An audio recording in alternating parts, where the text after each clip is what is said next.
So I'm Susan. I founded and run a wildlife wildlife sanctuary called Earthfire Institute. It's named after one of our wolves. That's Earthfire. That's my backyard. Got the land in '98, founded it in 2000. And it's just been a work of complete and total passion.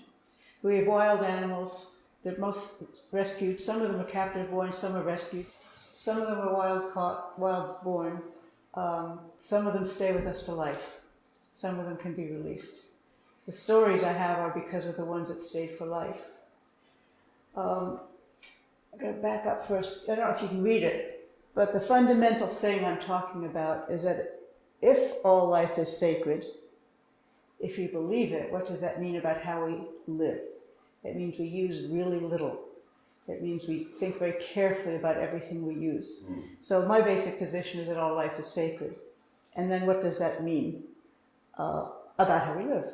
So that's the basic thing, vision of Earthfire. We need to connect deeply and fall in love with other lives. Because when you connect with something else, it opens a channel that begins to heal and connect. And that's what happened with some of these animals. So that's where I live. And where is that exactly? Oh, that's the Grand Teton. That's the Grand Teton right there, Grand Teton National Park. So I live just on the west side of the Grand Tetons, on the Idaho side of the Tetons. It is. So this is the first story. This is a wolf called Thunder. I'm going to close. Would you mind closing the door? And Thunder was very old. He was almost 17. Hi. And he started to fail, and he was unconscious. And he was unconscious for a couple of days. And it's an interesting question. Do you ever help an animal pass? How do you help them pass? When do you help them to pass? But the vet said he was going to suffer, even though he was unconscious, everything was going to take a long time to fail because he was so strong, and that I really needed to help. And I don't know if I did the right thing or not. So I went and said goodbye to him and called the vet. And there's a little berm there, and at that time, we had 30 wolves behind a berm where they couldn't see him or hear him. And the vet came, and I was lying down and petting him, and the vet got down on his knees and put a stethoscope to his heart. And as he was listening for his heart, he gave him the shot. And he passed away almost immediately. He was half gone anyway. The absolute millisecond that his heart stopped, all the wolves started howling. They couldn't see him. They couldn't hear him. They had no way of knowing by our standards. And the vet, who was a kind of a meat and potatoes kind of guy, turned pale, because he was right there with the wolf as it happened and as they howled, and he wasn't into this stuff at all. And he stood up and said, what happened? Are you feeding them? We said, no. This is why we do the work we do. He also gave us a donation for the first time ever after that, because we're very nonprofit. So that was one awakening to ask it. What was your name? Seth. So that was one beginning awakening. Like, you were right there. There's no denying it. Something was happening. As you start reading, you begin to realize that wolves are pretty telepathic in a lot of different ways. They have to be. Now this story, this is a major bear and huckleberry bear. They're two black bears that someone thought was cute to raise, and then as they grew realized that when they get bigger they're not that easy to manage. So we took them in, and they lived together many years, and they were brothers, and they lived together. They enjoyed one another's company. In the winter they had a den, and they would sleep with their arms around one another. You could be practical and say it's because it kept them warm, but also they slept with their arms around one another. And if I gave them ice cream, strawberry ice cream as an occasional treat, they would fight. But Major Bear always won because he was bigger.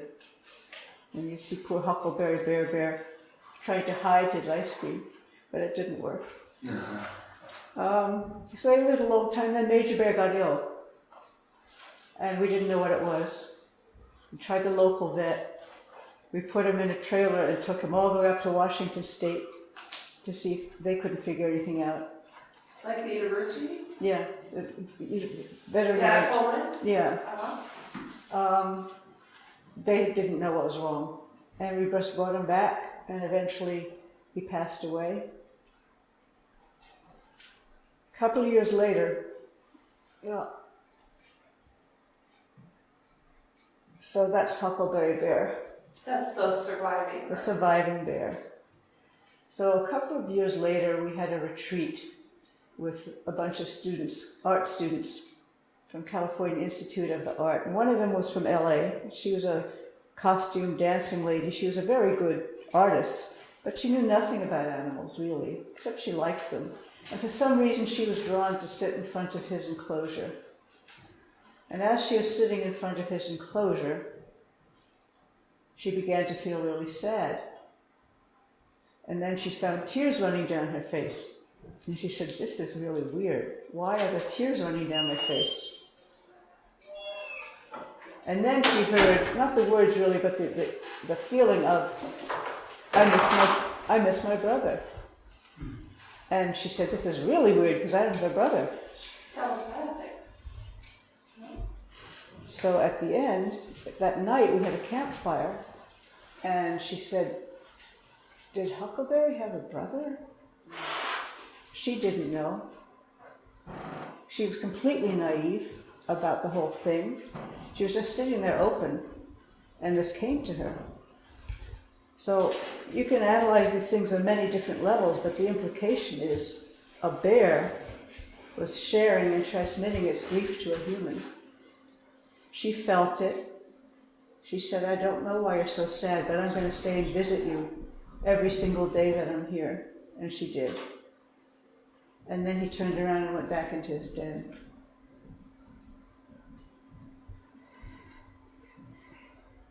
That's just, we did a ceremony for Major Bear when he passed away. This is our graveyard where we bury all the animals that pass away, and so we did a ceremony to help his spirit move on. He suffered a bit, and we don't know why. We didn't know what to do for him.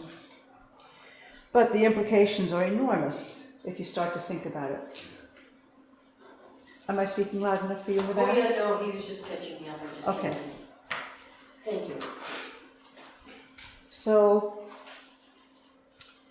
what's a bear doing connecting with a human to share his grief? What does that mean? There are thousands of stories like this you read, but I'm just sharing with you what I experienced. Then, I was just telling you, Seth, there was Apricot.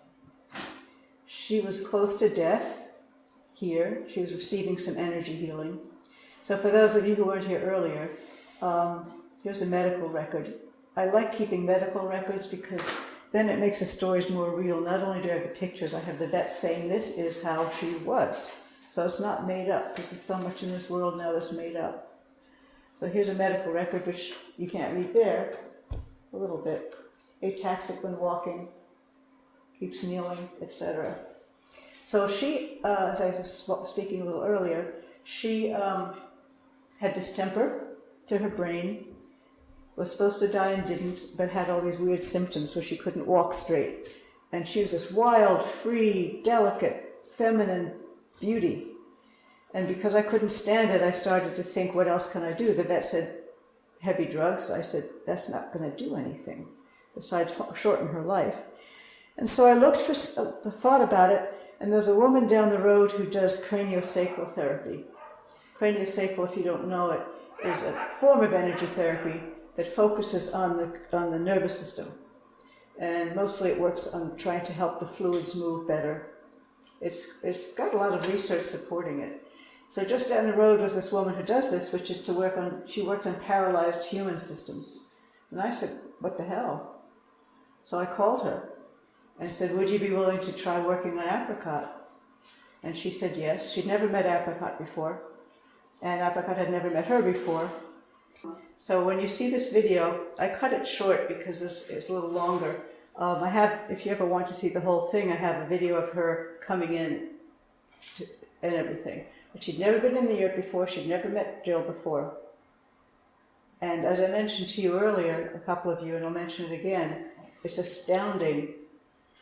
It's not really astounding, but we get astounded when the animals actually respond like immediately.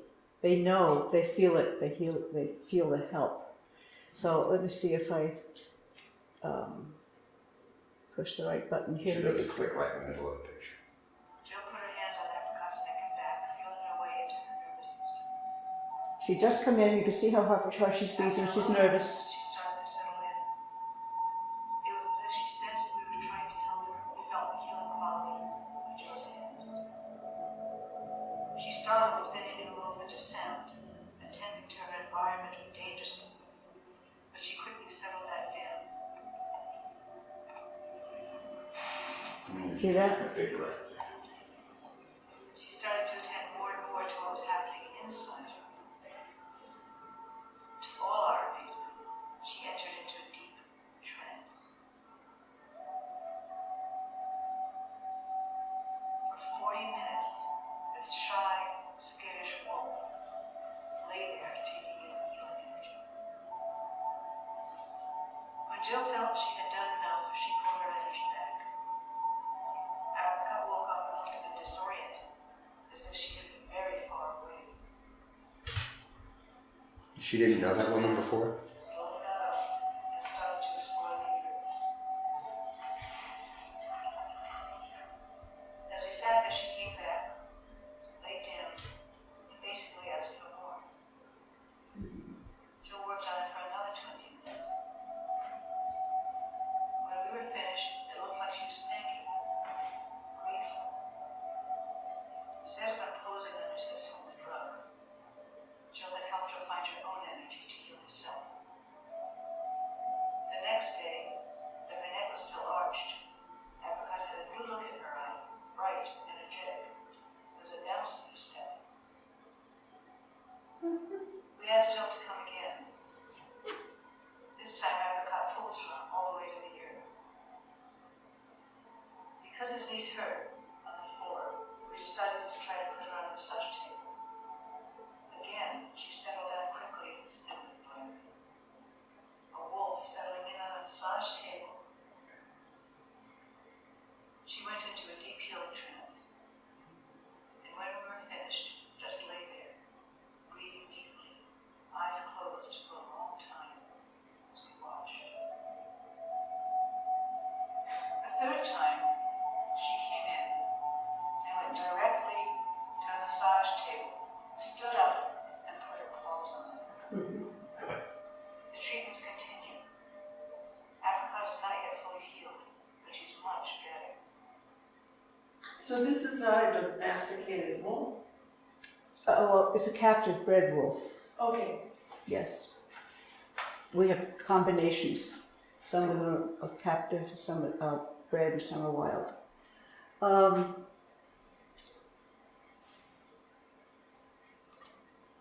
Jill put her I hand don't want to do that, I want to do the next feeling one. her way into her.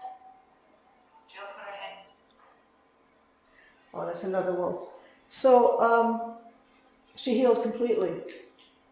She lived till 14 in complete and full health. We have a large waterfall in the garden that you saw. She leapt off the top of it down into the pool below to get a piece of meat she saw that was possibly being given to another wolf. It's great motivation.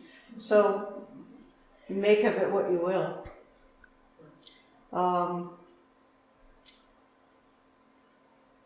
Because the sound's not very loud, I think you might have a hard time hearing it. I'm not going to show the next video. I'm going to just talk to you about it. So there's another wolf called Cucumber, which was this one.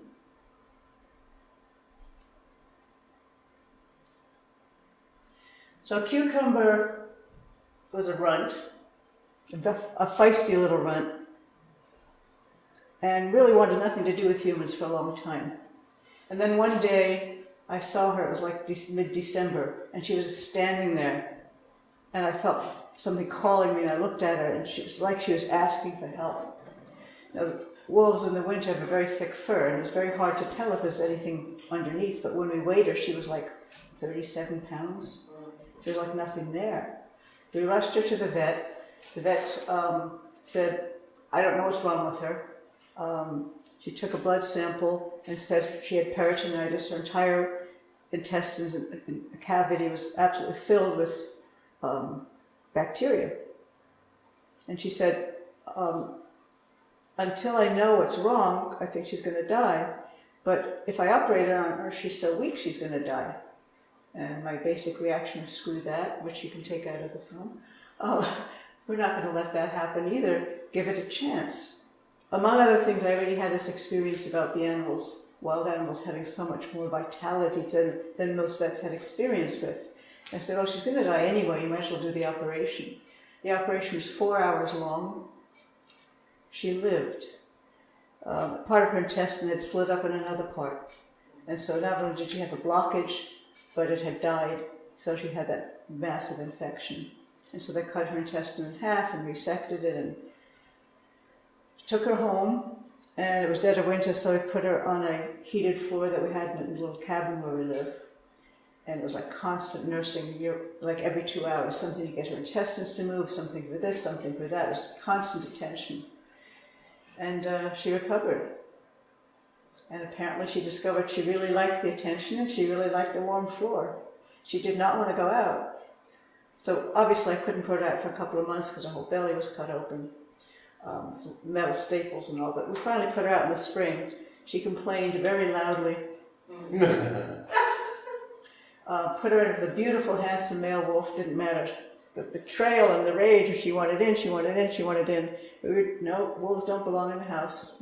You stay out there with him. And then it happened a second time, and again December. This was a different,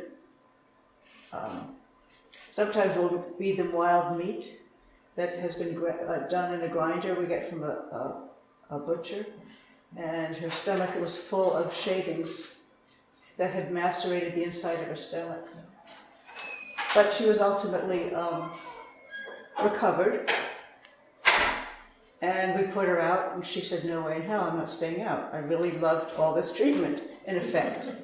So the third time, she decided to come in. I mean, I was looking at her, and I had that same feeling, and she was about 9 years old at this point. She looked like death warmed over. She was wilted. I opened her enclosure door to let her into the house. And I couldn't explain to you the teeny, weeny, tiny steps. She could barely make it, and she was so weak. And every hair on her body was sagging, and her head was sagging. It was one drooping wolf with, 1 foot in the grave.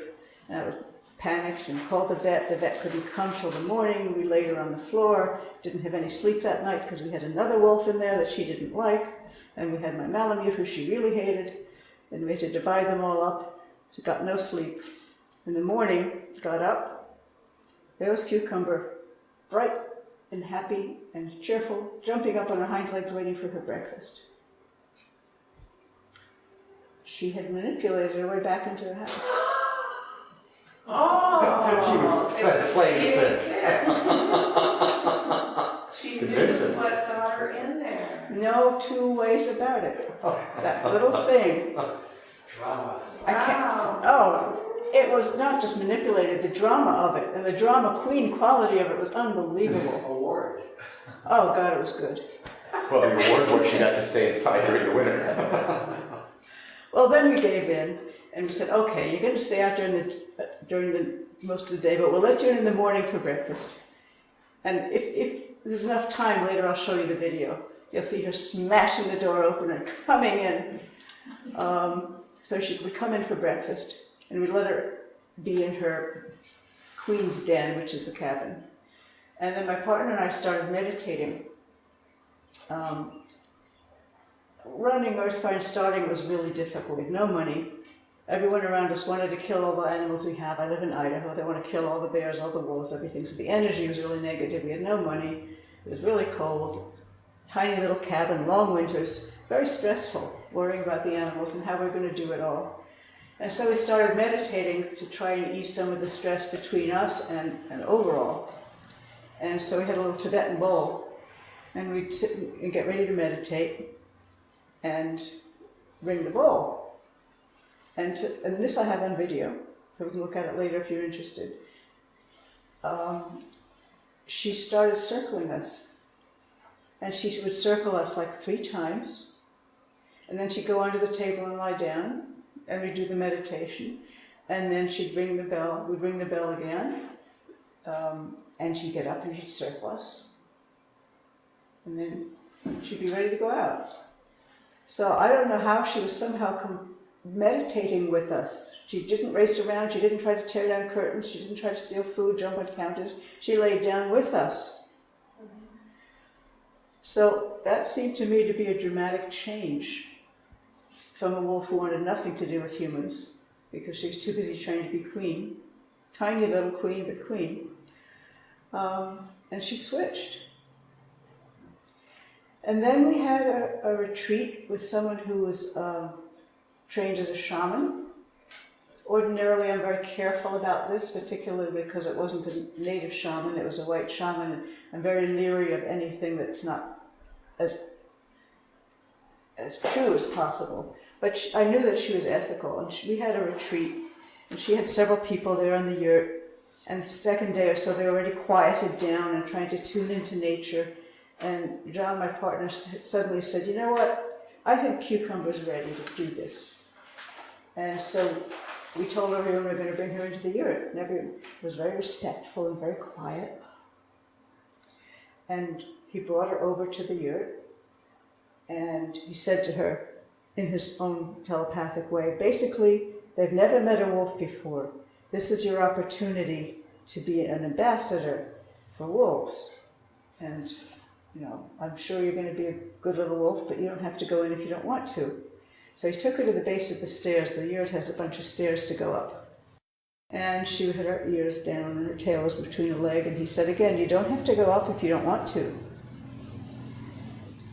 And she stayed there for a couple of minutes, and then she sort of like straightened herself out, walked up ahead of Jean into the yurt, and went around and greeted, this is a picture of that, went around and greeted every single person in the yurt. And when she came to the Rose, the shaman, she stood in front of her. And this Rose said, it was as if she said, oh, there you are. One of the reasons I had agreed to have Rose come and do a retreat is because she was trying to build a bridge between animals and humans. And the only place she was able to do that was in zoos. And she'd do ceremonies in zoos. So Cucumber went and said, and Rose said she got telepathically, there you are, you're the one who called me here. Rose and I had just met like 2 months ago and decided at the spur of the moment that we were going to do this, and it was amazing that people came. So she had in effect called her here. And then Rose said she heard, I want to be the best ambassador I can be. She had no idea that John had said that. John had said that outside. There'd been no communication. So you asked me earlier, Seth, about awakening. It was an unfolding. Apricot and Cucumber deciding to meditate with us. And that's why I say insight on my part. It's not really insight on my part. These things happened. My job is to communicate it as accurately as I can, and for each of you to make up your own mind. I'm just trying to share what actually happened from an observational point of view. So how did she know that? She lived to an old age. She lived to 13, and she became an incredible ambassador. She wanted to greet people. She did greet people. That was that next picture. She was near death at this point. She had developed cancer, and she was going to live maybe another few weeks. But she went and greeted everybody in the circle. Her last deed. So it's been an awakening and an awakening and an awakening and something I have to share. So, okay, it happened with apricot. Okay, it happened with cucumber. Here, Uinta, we got him late. He didn't want anything to do with humans at all. We couldn't put our hands on him, but he got really ill. For the hell of it, I said again, ask Jill. And here, Jean put him on a chain because otherwise he would have run away. And Jill came, picture 1, picture 2, picture 3. He was starting to melt. And he recovered. Her diagnosis was it was something with the vagus nerve, like it was something with the stomach. I'd have to look back at the notes. So now I said, okay, apricot, cucumber, Uinta, 3 wolves. So it's obviously not just one wolf. It might be wolves. But no. Oh, This is Windwalker. That's in his middle age, a full, macho, gorgeous, male, aggressive cougar who we couldn't really trust with people. That's when he was very, very old. You can see the age. But I wanted you to see how he was in his prime. And then as he got older, he got more handicapped. At this point, he couldn't walk anymore near the end of his life, and these were students helping to put his backside into a wheelchair. And he just allowed them to do it. But before that, so he could get around just on his front paws. and he understood. And I had a wolf who did the same thing, understood like immediately, and gave him a sense of pride. So he was ill, and we asked Jill again, and you can see the response again. So I said, okay, wolf, wolf, wolf, cougar. This is getting to be a pattern of animals responding to this kind of thing. And this is one of my favorite pictures next. And you can see the connection is a similar look to apricot when she was going into a trance, healing trance. That's, I think it's Jill's or Jean's hands on him, just lying there,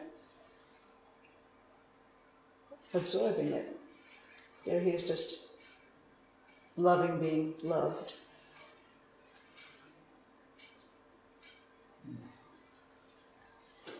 So Windwalker was that aggressive male cougar. And this I don't really understand. I'm just sharing it with you honestly so you can make your own figurings about it. So I have a friend called Penelope Smith, who's like the grandmother of animal communication, interspecies communication. I trust her because she tries so hard not to lay her own trips, and she teaches people to meditate quietly to receive things. So I trust her ethics. But she came and did a retreat, and Windwalker was elderly, and she looked at him and said, I don't think he's going to live very long with something with his heart and lungs. But she connected with him. I can only tell you, at the end of that retreat is when he began to change from a macho, aggressive male cougar to someone who seemed to want human company. He'd purr. I don't know if you ever heard a cougar purr. It's deep and rich. He'd purr, and he'd invite people to come over and visit him. Something changed.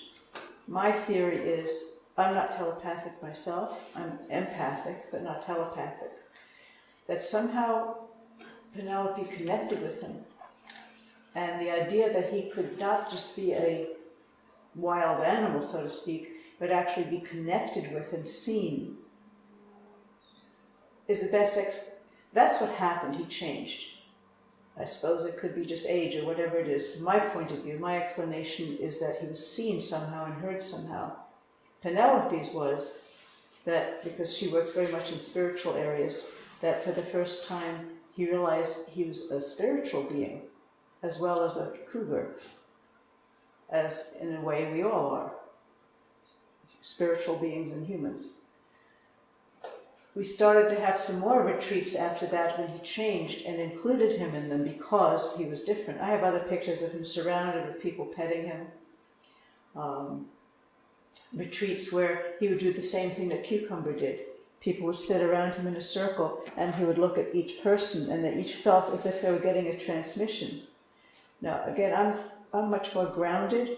I don't receive those things. I'm only reporting what they said for you to do as you please with. But there was no question that he was sitting there, and then he looked at each one of them, and some of them felt like they had gotten a powerful lesson.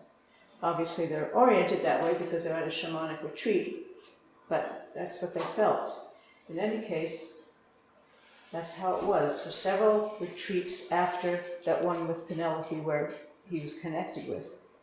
And that was, he had one more year to live. He was pretty old and feeble then, and as I said, Penelope said he wasn't going to live much longer, but he tried. It felt like he tried and tried to live, and he made it for another whole year. And my partner Jean went to him.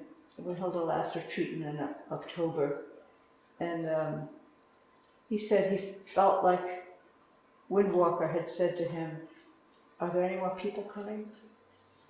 Like he wanted to hang on to, and Jean said no. He made it through the last retreat. He was so feeble and unable to walk at all.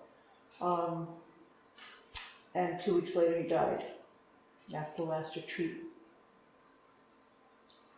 I was out of town at the time, but John was bringing him warm blankets because it was getting to be winter. And one day every several times a day, and visiting him. And then one day Jean went there, and it was snowing outside. This was in November, and he was lying there. Actually, he wasn't lying. He said he was sitting up, which was really strange because he hadn't been able to. And he was sitting up and looking outside and looking at the snow.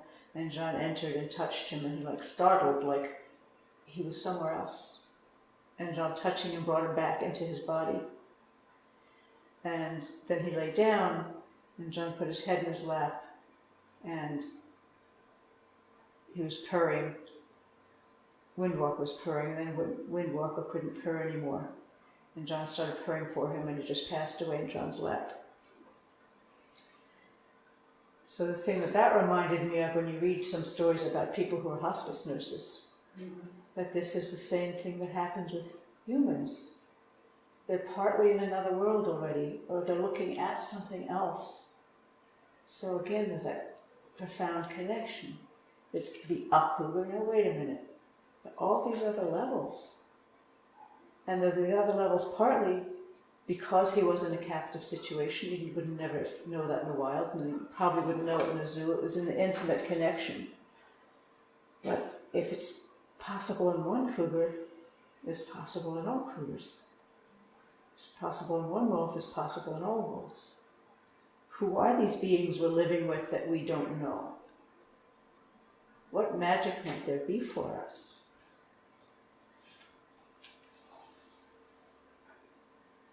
How are you doing? Am I boring you yet? Is it too long? Okay. Because I get totally into it. You know, when I learned to meditate years and years ago, I was in menopause and I learned to meditate because the transcendental people told me that it would help, and it did. But they also said, if you have cats or dogs, they will come around when you're meditating and be with you there. And I was always amazed that we had 3 cats, and they would always come in the kitchen and sit with me. And it's now also true for wild animals. They all like that universal energy because we're all part of, that trite statement, we're all one, we're all connected. This is wonderful research that's just come out maybe a few months ago, maybe some of you know of it, where genes aren't actually sent just vertically from parent to child over evolution. They've also transferred sideways, so we have all kinds of other species genes in us. So on a sheer scientific level, we're all interconnected. Anyway, I could go on for a while about that. What is your background? I saw you were a PhD. I'm just curious. My bachelor's is in biology, my master's in psychology, and my PhD is in psychology.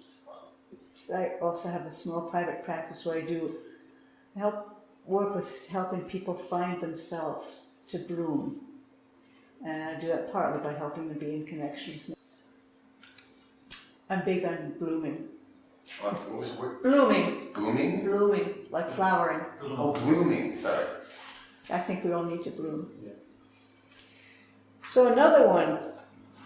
You have to let me know if you need a break or I should keep on with more stories. This is Teton Totem. He's a grizzly bear. He was a young grizzly bear at that time. Can't tell if he's terrified or fascinated by the flowers. And he grew up to be quite magnificent. And then he started to have trouble walking. And he was, I don't know, maybe 6 or 7 years old. And he ended up not being able to walk at all. And he'd drag himself with his front paws, and his whole little back butt, big back butt, got shiny with all his hair getting lost because he couldn't walk. Called the vet. Vet didn't know what to do. Another long story, if you're interested later, about what happened when the vet came. But basically, he couldn't do anything. And said, okay, I will give him prednisone, because who knows if it's inflamed. And gave him a shot, and he said, that's as good as it's going to get. If he's not better in a week, you might as well put him down. What are you going to do with the paralyzed grizzly bear? My reaction is the same every time. That bear had the light of life in his eyes. I was not going to just do that. If I had to diaper him, I was going to. So I called Penelope. Penelope was living down in Prescott, Arizona at the time, and Penelope had met Teton. This is the masseuse, Penelope. No. Penelope is It's the other lady. Penelope is a telepathic animal Thank you. communicator. Sorry, I got it mixed up. And I didn't think of, this is, again, growing awareness, Seth. I was thinking nutrition. I was not thinking anything far out. I just said, what can we do? You know, does he need chondroitin? Is there some magical stuff? And she said, let me see what I can do. This isn't Prescott. And she called me, I have to look at my notes exactly, I think it was 2 days later, and said, do you see any difference? And I said, well, actually, he dragged himself over to the pool because there was a pool there, and he dropped his right hind leg in the pool and started to try to move it.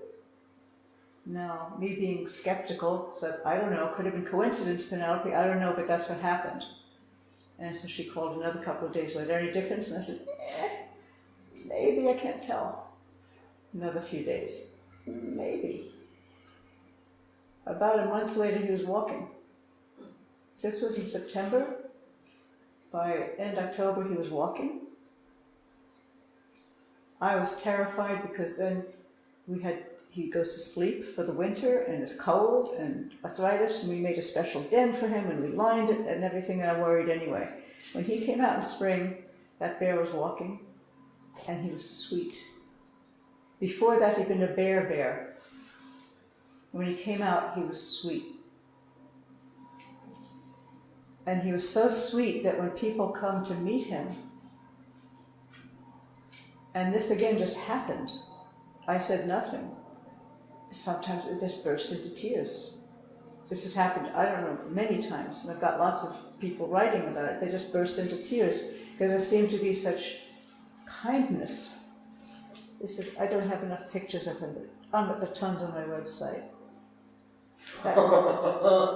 That's after he healed. And it just made me think, there was Windwalker and people being so moved by him. And then there's Teton. I went to a wellness festival once, and there was a guy called Braco. I don't know if any of you ever heard of him. And he used to, maybe still does, go around the world just going to audiences and sending out this gaze, this loving gaze. And people would fall into tears, or they would get healed, or whatever. I saw him via video. It didn't do much for me, but I could see the kindness. But it made me think, that's what popped into my mind. When people meet him, this isn't the best gaze, but when people meet him, they burst into tears. And they said that they can't explain it. They just can't explain it. So what's happening? I don't know. I'm just sharing this with you. So I got really curious, and I know Penelope, and I knew if I called her over the phone, she wouldn't tell me much. So I flew down there and took a camera. I may have that video on here if you're interested later too. And I interviewed her and said, Penelope, what the hell did you do? And she said, she herself, this is no secret, she came from a really abusive background, horribly abusive background. And her solace was animals and communication. And she said she had this ability to, for many years she worked as an medical intuitive, working with doctors, helping where the energy blocks are. And then she said she'd much rather work with humans. So she did, with animals. And so she started doing telepathic communication with animals. And she said that what she did was first she asked permission. And it's like she could connect with Teton because she'd met him, even though it was long distance. And she said he was totally willing. He wanted to be out of pain. And then she said she has a sort of like X-ray vision that she can see. And she's like entered into his body and felt the pain and traveled down and felt where it was. And it was in his lower back. I had another intuitive come and say it was his foot, which it wasn't. Again, when you use these intuitive stuff, it's very difficult to know what the truth is. You have to go by evidence. But she went down, she said she felt that compression and a distortion, and like it was a compressed disc that was out. And she tried to communicate to him that if he might be able to move it back in himself. All I can tell you is that bear was walking, and it's about 8 years now, and that bear is still walking. He's 1,000 pounds and he can stand up on his spine. So you decide.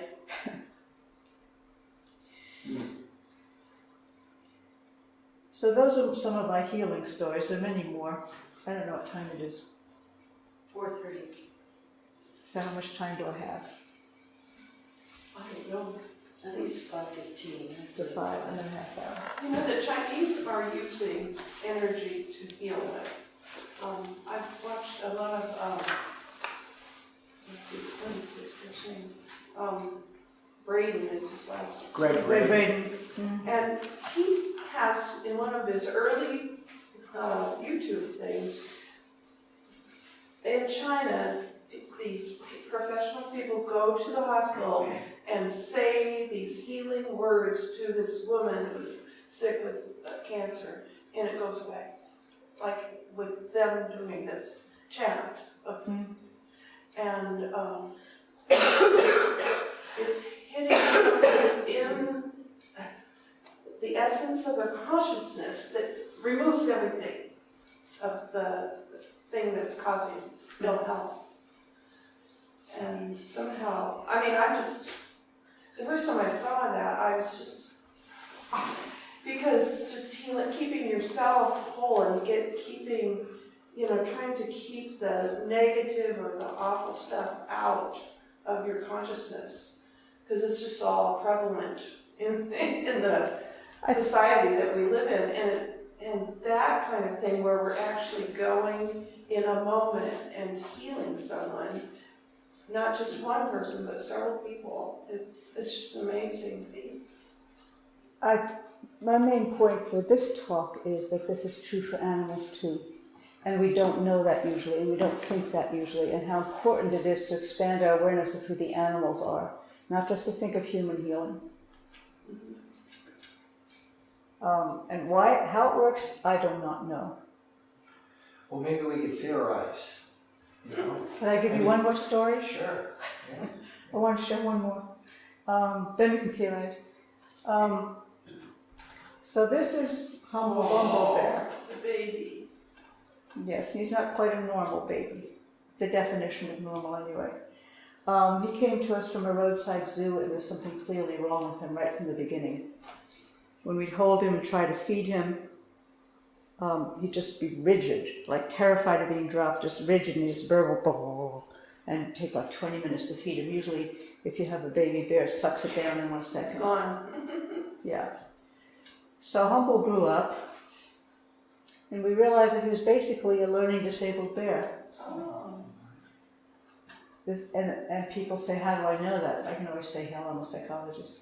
But he had the same qualities. He had the feeling of an autistic bear. If he got too upset, he'd bounce up and down, up and down, up and down in a corner. I would give him an egg. We had several other bears, and I gave him an egg. And he looked at that thing and totally panicked and leapt back in a panic into a corner and stared at that thing for like 20 minutes. And he finally dared to come out. And when he came out, he touched it. And of course, when he touched it, it broke. Then it was another 20 minutes. And he still doesn't eat eggs. All the other bears love him. And when we take him out to a pool, it took him 6 months to dare to go into the pool. And we took him to a playground when he was still young to try and help him get more coordinated because he was very uncoordinated. Anyway, this was when we would occasionally give the bears a cherry pie. That's what the pie plate looked with the other 5 bears, and that was Humble Bumble's pie plate. When we put him to sleep in the winters, we give everybody tons of hay. Every single piece of hay was pulled up and made into his wonderful nest, and then the bears would pack it just so. It was a 3-day job to make their bed, and then they'd take it out and they'd put it back in again, and then they'd take a log and they'd cover the log with hay, and then they'd block up the hole and they'd lie back there with their feet up and their head on the pillow, and everything was perfect. And Humble Bumble had hay everywhere. I don't know how he made it through the first winter. Anyway, there's clearly something not quite right with him. And yet, he was a bear who everybody fell in love with. They didn't cry like they did with Teton. It was oh. And 10 years later, they'll still ask me, how's Humble Bumble? Is he still okay? And the thing that struck me with him, another question. Here he is playing Oh with my him. goodness. That was his friend and mentor. He never dared go out into the garden until his friend would lie down in front of him so he'd dare go a few feet. And then the doggy, his name was Boychuk, would move a little further. And he led him into the garden to play. Look at how large he is. He's bigger still now. So my question with him was, everyone who met him felt an underlying gentleness and sweetness. And there's clearly something wrong with his brain in a lot of different ways. His eyes were funny, and he was uncoordinated, and told you this, he couldn't deal with any stress. He also, by the way, never hibernated. Drives us crazy every winter because all the others go to bed, and you don't have to worry about feeding them. And he comes out to socialize. And so what do? Do you feed him? Do you not feed him? Drives me nuts. Anyway, he's still okay and made it through another winter. But the question there was, is it possible, this is a grizzly bear we're talking about, is it possible that there's an underlying sweetness in all of us? If the biology is somehow disrupted for survival, like his was, if the competition and all that stuff that we're driven by, all of us, jealousy, self-esteem, status, all that, if somehow that is overridden or we get underneath it, might there be that level of sweetness in all of us? You mean like the kind of changes a lot of people get after going through a near-death experience? That too. I mean, a lot of people, Right. come out with their perspectives shifted, and maybe these. And so did Cucumber when she nearly died on the operating table twice, actually. So she had a wolf near-death experience. They lost her, and they gave her artificial all kinds of stuff and brought her back during that 4 hours. So my underlying thing here is how much we really are all the same, and what joy and companionship there is for us if we begin to see that rather than, oh my God, a bear. Obviously, you're not going to go up and hug a bear in the wild, or here either, they don't like it. But what's out there for us if we begin to understand the companionship and the magic? And even if you never get to see a bear, the idea that that's who they are, or the wolves, that's who they are, the cougars, that's who they are. It gives us a sense of companionship and connection and enlarges our perspective out of the human one, which is so damaging to us. Yeah. We love our dogs and cats, We know our dogs and cats are magical, each one of them, and they are. But they're not wild. We've made them somewhat, and these guys are just as magical without our doing a damn thing to them. I could tell you endless stories of the sense of humor, the stealing hoses and looking at absolute delight when we get upset. I mean, and the sense of humor with each other, the whole gamut. Anyway, so. You know, I've had a campaign for a number of years now about these bridges over the highways because I think the animals have been stopped in their natural rhythms. Yes. And their patterns of life. And we have, some of them, we have totally made them forget how to survive. And they're stuck in a place instead of roaming. Yes. Corridors. Yes, Which is actually one of the main corridors are points. stopped. That's one of the main points I want to make. Oh, is it? When we ask what can we do, you know, there's a massive climate change. You're going to hear about that from Dar Jamal on Sunday. But within that, the major thing we can do is save land, think carefully where we build. That's my point behind all of this. But there is money to build those things. It's just that, like Colville, there was Let's not get to a specific guy one. that came and talked to us at the ski cabin, and we just owned a ski cabin. And I got in a conversation, I said, these should be built for all these deer to go through and all the bears and everything. And he argued, he was a farmer, he said, oh, we don't need that, they just get killed on the highway, there's plenty of deer. And I said, no, there aren't. And I mean, we really have to battle with people that this is survival for our race and all the other animals and things that live in the ground, in the air, whatever. You're really onto something. Joanna Macy calls it the work that reconnects. Mm-hmm. And you're doing the work that reconnects. This kind of attitude is the work that disconnects. We've got leadership that's doing work that's disconnecting. We got a big challenge ahead of us, but you know, fear is diminished, you know, and trust is established. I'm hearing with your story. Because I actually think these animals lived in that bliss. We're recognizing this common energy within the entire divinity of all life on Yes. Earth. I mean, all life is like stardust, right? And here we all of it. And right? we're living in that magical world, only we don't see it. Yeah, except for when we show up. It's there, or listen. Yeah, So- listen. So if there is something we can do, it's to make wildlife corridors. My dream is to have wildlife corridors woven throughout the entire continents, all through the world. And there's no reason we can't do it. You know Rick Ridgway? He's ahead. working on exactly that project for Patagonia, just FYI. But to think larger, why can't we live with wildlife and let them have their corridors in their special areas? I mean, we would heal, they would heal. We're sick because we're not connected. Yeah. And what we've done with the wildlife corridors is we've chopped up the habitat and we've stopped the flow. We've stopped the flow of life, the flow of genes, the flow of magic. Chop, chop, chop, chop, chop. And there's another perspective shift that was in this room just before, which was the glyphosate. You were here? Yeah. Yes. And glyphosate now is part of it's in the food system, so it's disrupted the genetic code of all life, and including deer, bear. So all of them eat So everything the that's brain been sprayed dysfunction on. and the Yeah. They suffer from the same things that our livestock and we do. But I think it's important. We could talk forever, unfortunately, about all the horrible things happening.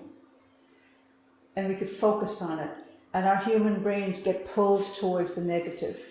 They're wired, Harvard guy said, 4 times more likely to pull to the negative than the positive.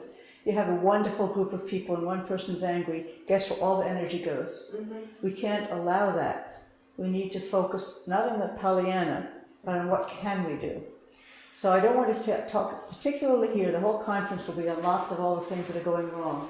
I want to set a tone of also the incredible beauty that's for us, and if we focus our energy on the beauty that's capable, not just the negative, and not ignore the negative, but not just focus on that, because then we're motivated to move. Have intention. We're energized. Yeah. We are energized to move rather than just react out of fear or despair.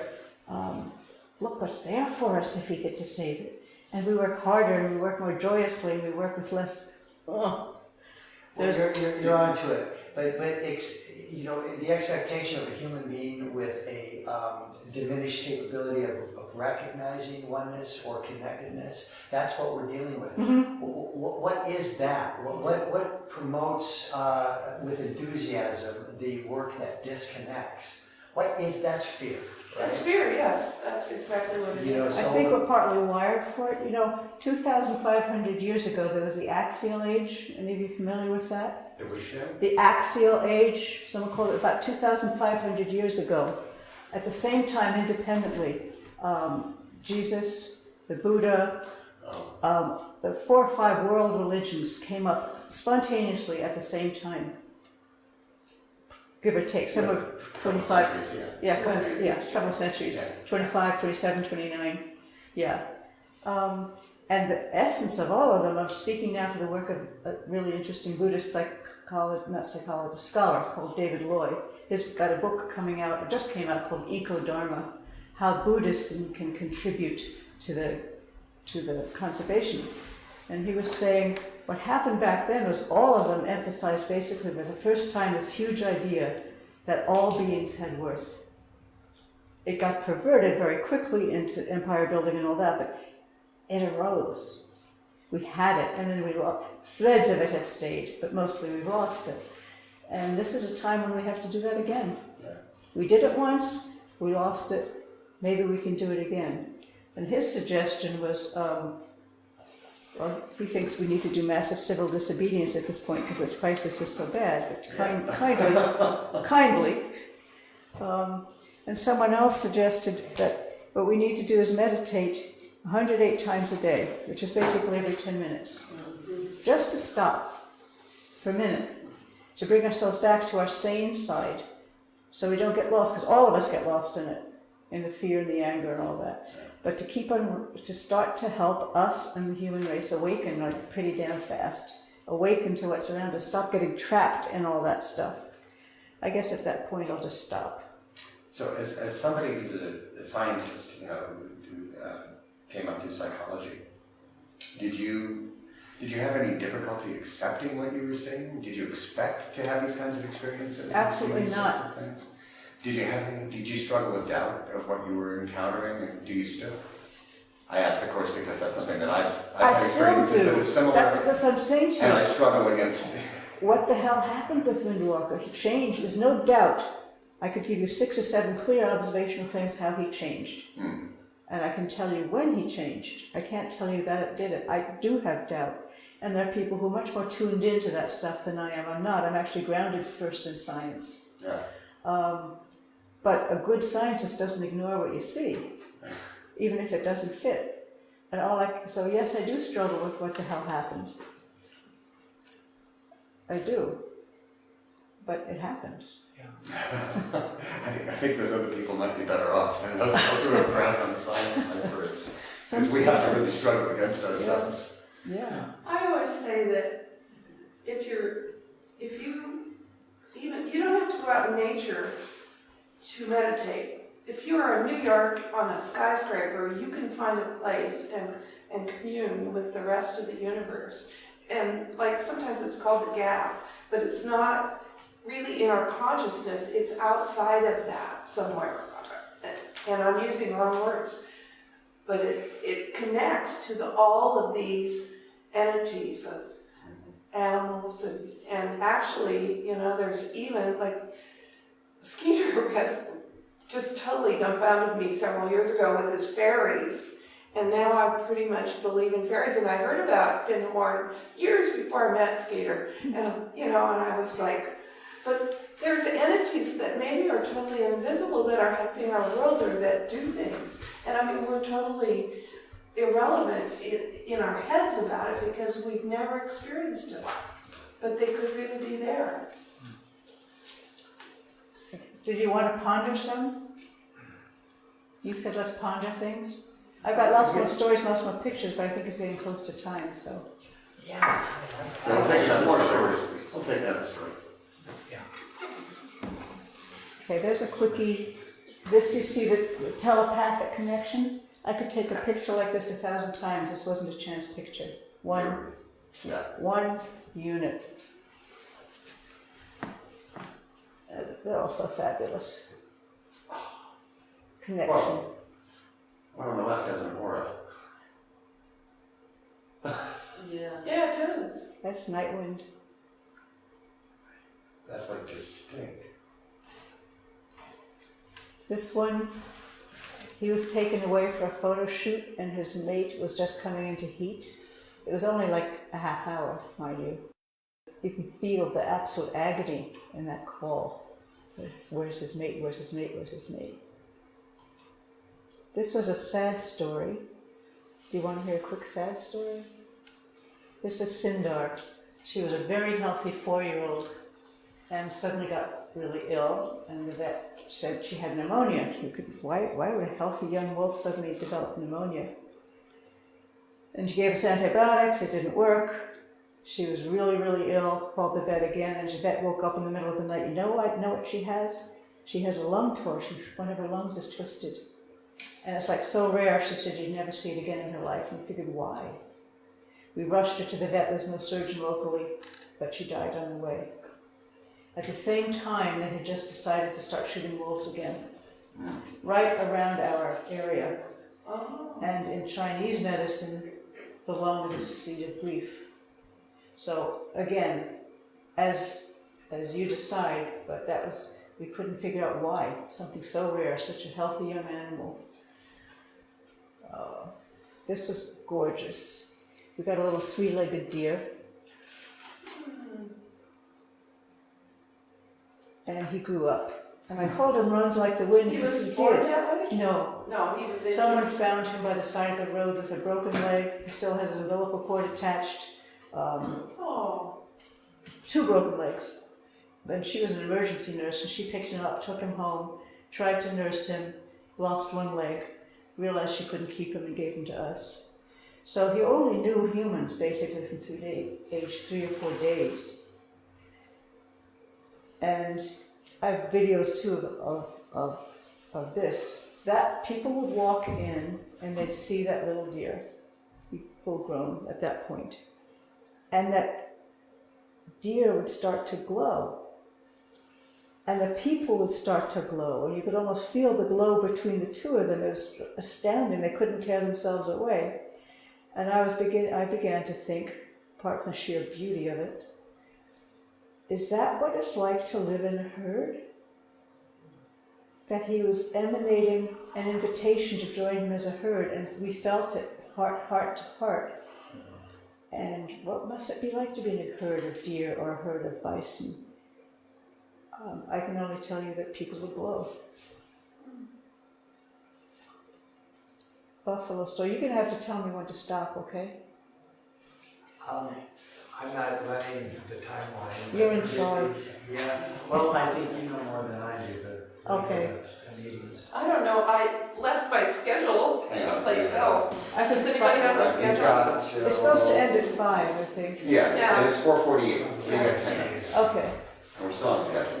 So another herd story. We had 2 bison called Bluebell and Rosebud. And Rosebud and Josie the buffalo goat were really, really close. So they just all wander around in each other's, No, no. we do not have rules with our chickens. But The lion doesn't lie down with the lamb. You have a few fences for certain animals. Yes, But the goat can get into the places. she lived with the bison. They don't mind each other then. Yeah. Yeah. But the goat died. She got, Oh. and then Rosebud fell into a depression. We had 2 bison and Josie the buffalo goat, and she got pneumonia, and she died. And as she was lying there dying, Bluebell was trying to pick her up by her hump, trying to get her to stand. And then we were worried we might lose Bluebell because they were very close. But we didn't. We still have a very tough Bluebell on the property. And what happened was we started to notice that wherever we were, there was Bluebell. Wherever we went, there was Bluebell.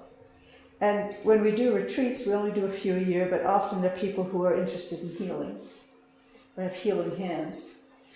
And she discovered healing hands. And we couldn't keep her away from people.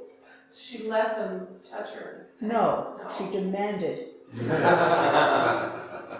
No question about it. She'd come lumbering across, sit there and say, me, now. And I have pictures of like 5 or 6 people giving her Reiki or energy therapy all at the same time. See if I can find another picture of that. Oh, darling. There. So that's Bluebell demanding it. And then someone gave us a white buffalo. And she's taking the Reiki through Bluebell. Because Bluebell wouldn't let her any closer. Take it all. Yeah. So what we realized was she was 13 or so at the time, Bluebell. She was lonely. She had no other alternative. She adopted humans as her herd. And it's something similar to the deer. She needed it. She adapted herself to filling her needs. And so you can't come onto the property without giving Bluebell her energy. So many stories. This is just a work of heart math. You probably know that, most of you. That's, I think, one of the things that happens, that the hearts synchronize and the energy synchronizes when In you're the universe. when you're in the right frame of Yeah. The focus now is, and this is another example. Now she had a stroke and got paralyzed. Isn't that wonderful? She had just, it's an Arctic wolf actually. I'm sorry. It's okay. She had just gotten paralyzed and was lying there for 9 days deciding she was going to die. Because of course a paralyzed wolf going to do. And then John brought home Humble Bumble Bear and Boychuk. And she decided she was going to live. And that's the moment when she decided she was going to live. We put her in a wheelchair, took to it instantly. Those are just more healing stories of animals who changed. Chicken. So he got paralyzed and he couldn't straighten his head out. And John nursed him and helped him eat. And he healed completely. So it's across many species. This was a chicken who was getting x-rayed because he got paralyzed. There's the x-ray. Makes me laugh.